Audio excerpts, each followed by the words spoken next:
అంతరిక్షంలో గ్రహాలతో పాటు ఉపగ్రహాలు, ఎన్నో నక్షత్రాలు, గ్రహశకలాలు ఉన్నాయి. సూర్య వ్యవస్థ ఏర్పడిన నాటి నుంచి గ్రహశకలాలు ఉన్నాయి. అప్పటి నుంచి ఈ గ్రహశకలాలు గమ్యం లేకుండా అంతరిక్షంలో తిరుగుతూనే ఉన్నాయి.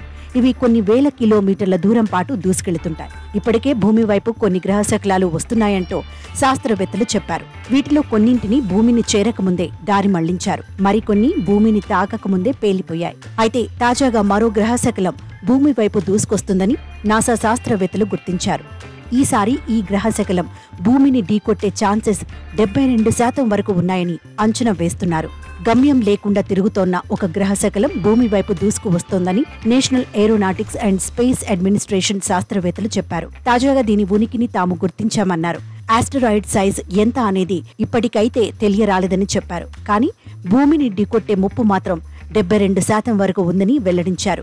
ప్రాథమిక అంచనాల ప్రకారం ఈ ఆస్టరాయిడ్ 2038 జూలై 12వ తేదీన భూమిని ఢీకొట్టే ప్రమాదం ఉందని నాసా శాస్త్రవేత్తలు తెలిపారు. కాగా గతంలోనే భూమి వైపు వచ్చే గ్రహశకలాలను గుర్తించి ముప్పును అంచనా వేసేందుకు డబుల్ ఆస్టరాయిడ్ రీడైరెక్షన్ టెస్ట్ మిషన్ను ఆవిష్కరించారు. తాజాగా దీని ద్వారానే గ్రహశకలం భూమి వైపు దూసుకొస్తుందనే విషయాన్ని నాసా శాస్త్రవేత్తలు గుర్తించారు. తాజాగా గ్రహశకలం గురించి శాస్త్రవేత్తలు చెప్పిన విషయంతో ప్రపంచంలో ఉన్న ప్రజలంతా షాక్ అవుతున్నారు. గతంలో 5 అంతస్తుల భవనం అంతా ఆస్టరాయిడ్ వస్తుందన్న విషయాన్ని గుర్తు చేసుకుని ఆందోళన చెందుతున్నారు.